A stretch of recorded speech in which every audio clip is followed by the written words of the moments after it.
Hello दोस्तों, कैसे हैं आप सभी। दोस्तों, आप सभी का स्वागत है आपके अपने यूट्यूब चैनल एग्जाम डन पर। मेरा नाम शोभित है दोस्तों, और आज आपके लिए मैंने हिस्ट्री के क्वेश्चन लिए हैं। इसमें दोस्तों सीडीएस के आधुनिक भारत के इतिहास से पूछे गए क्वेश्चनों को कंबाइन किया है।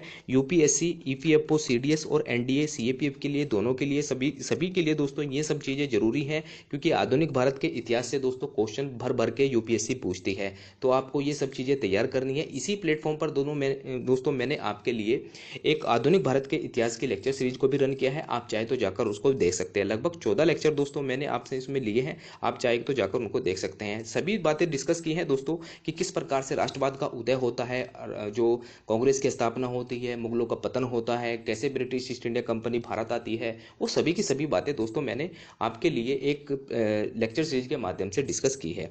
आज मैं दोस्तों इसके जो डिस्कस करूंगा वो प्रीवियस ईयर के कुछ क्वेश्चन को डिस्कस करूंगा, जो हिस्ट्री से आपसे पूछे गए हैं। दोस्तों शुरू करते हैं आज का अपना पहला क्वेश्चन। मैं बस आपसे थोड़ी सी रिक्वेस्ट ये करूंगा कि प्लीज़ चैनल को जरूर सब्सक्राइब करें, और मोटिवेशन के लिए दोस्तों ये बस करना मुझे कहना जरूरी पड़ेगा, ठीक है। इसमें आपसे पूछा गया है दोस्तों, निम्नलिखित में से किसने भारतीय उपमहाद्वीप में मापन योग्य विकास सूचकांक के रूप में गरीबी के संप्रत्य का निरूपण किया है। Dadabhai Naoroji, Ramesh Chandra Dutt, V Rao, M Ranade, ठीक है। इसको आप इंग्लिश में भी पढ़ सकते हैं। Who among the following formulate the concept of poverty as a measurable development indicator in the Indian subcontinent, ठीक है। इसमें जो ऑप्शन नंबर ए है दोस्तों वो है Dadabhai Naoroji, option number B Ramesh Chandra Dutt, V Rao और एम रनाडे। इसका जो आंसर होगा दोस्तों वो होगा ऑप्शन नंबर ए, दादा भाई नौरोजी। दोस्तों इनको ग्रेट ओल्ड मैन के नाम से भी जाना जाता है, और इन्हीं के द्वारा दोस्तों ये चीजें देखी जाती हैं कि कैसे भारत से जो पैसा है वो बाहर विदेश में जा रहा है, और कैसे इंग्लैंड को वो डेवलप कर रहा है। इन्हीं के द्वारा दोस्तों ड्रेन ऑफ वेल्थ की भी थ्योरी दी जाती है, ठीक है। मोस्ट इंपोर्टेंट है दोस्तों आपके लिए, कांग्रेस के अंदर दोस्तों ये सबसे बुजुर्ग और सबसे अनुभवी व्यक्ति होते हैं। और दोस्तों सबसे बड़ी बात इनकी दादा भाई नौरोजी की ये है कि ये में पहले व्यक्ति हैं जो ब्रिटिश की संसद में जाकर, इंग्लैंड में जाकर प्रतिनिधित्व करते हैं, ठीक है। सबसे बड़ी बात दोस्तों इनकी ये है कि कांग्रेस के सबसे बड़े आदमी यही होते हैं, और जब 1885 के अंदर जब इसकी स्थापना होती है तब तो नहीं होते हैं, लेकिन बाद में दोस्तों ये इनसे जुड़ते हैं, ठीक है। अगले क्वेश्चन की तरफ चलते हैं दोस्तों। इसमें आपसे क्या पूछा गया है, निम्नलिखित में से किस एक वर्ष में यूरोप और भारत के बीच पहली टेलीग्राफ संबंध स्थापित किया गया था। दोस्तों जब उस टाइम पर डलहौजी गवर्नर जनरल हुआ करते थे, उनके द्वारा दोस्तों बड़े स्तर पर रिफॉर्म किए जाते हैं। और जैसे वो देखते हैं कि जब कोई मतलब उस टाइम पर महाराजा हुआ करते थे, उनके द्वारा दोस्तों गोद लेने की प्रथा थी। अगर किसी के पास बच्चा नहीं होता है, जो राजा होते हैं उनका कोई उत्तराधिकारी नहीं होता है, तो ये सब चीज़ें डलहौजी के द्वारा दोस्तों खत्म की जाती है। तो उसको ही दोस्तों ये सब चीज़ें उनको देखा जाता है, और बड़े स्तर पर दोस्तों कैसे क्या रिफॉर्म किया जाते हैं, जैसे रेलवे लाइन का बिछाना और टेलीग्राफ की स्थापना करना, जैसे टेलीग्राफ के कम्युनिकेशन को बढ़ावा देना। तो इनके द्वारा ही दोस्तों ये ऐसे ऐसे डेवलपमेंट किए जाते हैं। रेलवे लाइन का दोस्तों वो अपने यूज के लिए डेवलपमेंट करते हैं, क्योंकि उस प्रकार से दोस्तों उस टाइम पर क्या होता था, एक जगह से दूसरी जगह तक माल को ले जाने के लिए दोस्तों बहुत बड़े टाइम लगता था। टाइम को कम करने के लिए दोस्तों रेलवे लाइन का बिछाना बहुत जरूरी है।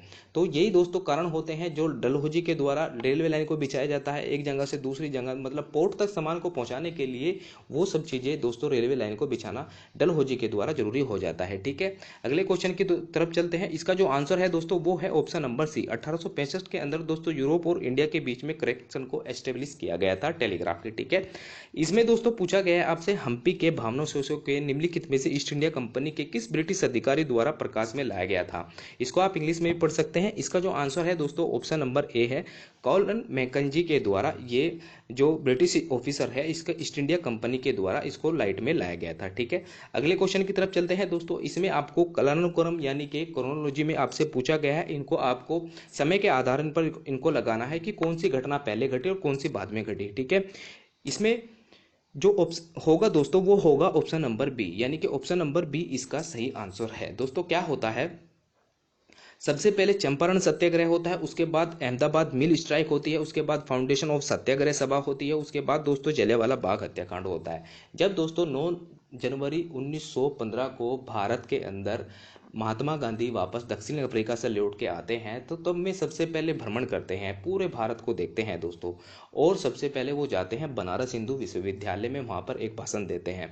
उसके बाद दोस्तों वो करते हैं चंपारण सत्याग्रह। चंपारण सत्याग्रह के अंदर दोस्तों वो जो नील की खेती की जाती है उनके द्वारा, उनके ऊपर अत्याचार किया जाता है ब्रिटिशों के द्वारा, उनको देखते हैं और दोस्तों वहाँ पर स्ट्राइक करते हैं। उसके बाद दोस्तों अहमदाबाद मिल की स्ट्राइक होती है। अहमदाबाद मिल के जो मालिक होते हैं दोस्तों, उनके जो मालिक होते हैं, मालिकों के जो मजदूर होते हैं, मजदूरों के द्वारा दोस्तों स्ट्राइक की जाती है वेतन को लेकर। उसके बाद दोस्तों सत्याग्रह की सभा की स्थापना की जाती है। फिर दोस्तों जलियांवाला बाग कांड होता है। ठीक है, इनको दोस्तों आपको क्रोनोलॉजिकल ऑर्डर में लगाना था, तो इसका जो आंसर होगा ऑप्शन नंबर बी होगा। अगले क्वेश्चन की तरफ चलते हैं दोस्तों। इसमें आपसे पूछा गया है वर्ष 1916 में भारत के इतिहास के लिए एक महत्वपूर्ण है, क्यों है दोस्तों?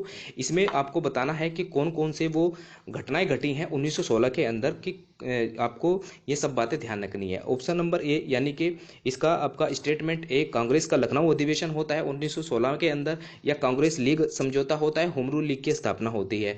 दोस्तों कांग्रेस का भी और लीग का भी समझौता होता है और होम रूल लीग का भी बनना होता है। इसमें तीनों ही ऑप्शन इसमें सही है। ठीक है, 1916 के अंदर दोस्तों बड़ी बड़ी घटनाएं किस प्रकार से घटती है आपको पता होगा। जब भारत देश के दो टुकड़े किए गए, भारत में बंगाल विभाजन किया गया, भारत में दोस्तों सांप्रदायिकता को बढ़ावा दिया गया, जैसे मुस्लिम लीग अलग हो गया, कांग्रेस अलग हो गया, तो ये सब चीजें दोस्तों होती हैं। फिर 1916 का लखनऊ अधिवेशन होता है, ये जो मुस्लिम लीग है और कांग्रेस इकट्ठे आती हैं। होम रूल लीग की स्थापना होती है दोस्तों, तिलक के द्वारा की जाती है और एनी बेसेंट के द्वारा की जाती है, अलग अलग स्थानों पर। तिलक के द्वारा दोस्तों मुंबई के अंदर की जाती है और मद्रास के अंदर दोस्तों होम रूल सोसाइटी की जो स्थापना की जाती है वो एनी बेसेंट के द्वारा की जाती है। एनी बेसेंट दोस्तों कहां से है? वो आयरलैंड से थी। ठीक है दोस्तों, ध्यान रखनी है, मोस्ट इंपोर्टेंट है आपके लिए। होम रूल लीग का क्या मतलब है दोस्तों? कि अपना एक संविधान होगा और अपना ही रूल होगा। ठीक है, कांग्रेस लीग दोस्तों, इनका कांग्रेस ये लीग समझौता है दोस्तों, ये मुस्लिम लीग से है। ठीक है, इसको भी आपको ध्यान रखना है। अगले क्वेश्चन की तरफ चलते हैं। इसमें आपसे पूछा गया है मुस्लिम को के लिए प्रत्यक्ष निर्वाचक मंडल का उपबंध किसमें दिया गया है, कौन से अधिनियम के तहत दिया गया है? मॉडलिमेंटो सुधार के अंदर, मॉडलिमेंटो चेम्सफोर्ड सुधार के अंदर, सांप्रदायिक अधिनियम के अंदर, भारत सरकार अधिनियम के अंदर। इसको आप इंग्लिश में भी पढ़ सकते हैं दोस्तों। The provision for the separate electorate for Muslim was given in, इसका जो आंसर है दोस्तों वो है option number A, Morley Minto reform के अंदर। दोस्तों मार्ले मिंटो रिफॉर्म लाए क्यों जाते हैं? इसके अंदर दोस्तों रिफॉर्म लाए जाते हैं कि जो भारत के अंदर जब उनके इलेक्टोरेट मतलब वो चुन के आते थे, तो भारत में भी उसमें भारत के लोगों का भी, कांग्रेस के लोगों का भी प्रतिनिधित्व जुड़ने लगता है। कांग्रेस के लोगों का जब प्रतिनिधित्व जुड़ने लगता है तो दोस्तों ये जो ब्रिटिशर हैं ये समझ जाते हैं कि कहीं ना कहीं हमें एकता को तोड़ना होगा। तो यही कारण है दोस्तों सेपरेट इलेक्टोरेट लाया जाता है कि मुस्लिमों के लिए अलग निर्वाचन चुने जाते हैं और दोस्तों जो मुस्लिम होते हैं उनके लिए अलग निर्वाचन चुने जाते हैं, और जो हिंदू यानी कांग्रेस के लोग होते हैं उनके लिए अलग निर्वाचन चुने जाते हैं। यहीं से दोस्तों सांप्रदायिकता की नींव पड़ती है। और आप देखेंगे 1947 में दो सबसे बड़े घटना घटती है, जैसे कि आप देखेंगे सांप्रदायिकता का सबसे ज्यादा होता है और जो भारत के जो टुकड़े होते हैं, भारत और पाकिस्तान।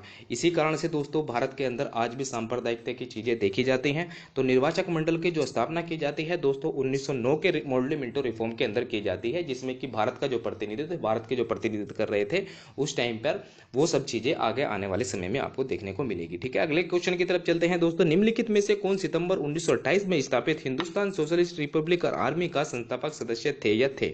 ठीक है, भगत सिंह, जतींद्र नाथ, अजय घोष, फणींद्र नाथ घोष। इसका जो आंसर होगा दोस्तों वो होगा ऑप्शन नंबर डी, ये चारों के चारों दोस्तों थे। ठीक है, ये चारों दोस्तों क्या होते हैं? चारों होते हैं, मैंने आपको बताया कि जो जब कांग्रेस का विभाजन होता है, कांग्रेस का विभाजन होता है कितने में, नरम दल और गर्म दल में। 1905 में दोस्तों इसका विभाजन होता है। गर्म दल के व्यक्ति दोस्तों क्या करते थे कि वो समाजवाद को बढ़ावा देते थे, कि वो चाहते थे कि हमें जो अपनी बातें मनवानी है, हमें इस तरह से नहीं मनवानी है, उनके कानों तक हमारी बातें नहीं पहुंचती है जिस प्रकार से आप पहुंचाना चाहते हैं। क्योंकि दोस्तों कांग्रेस का क्या कार्य था कि वो अपने पर्चे के माध्यम से उदारवाद तरीके से अपनी बातों को मनवा रहे थे।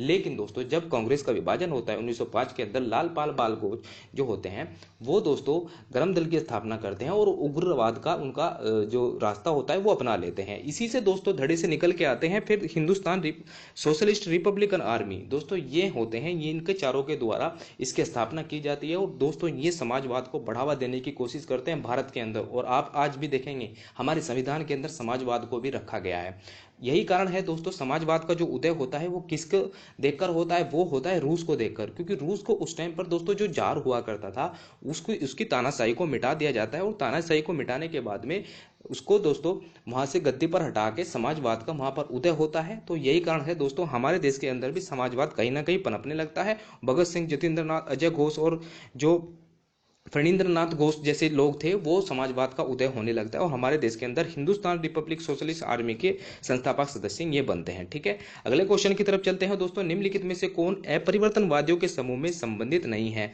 ए अंसारी, विट्ठल भाई पटेल, चक्रवर्ती राजगोपालाचारी, कस्तूरी रंगा अयंकर।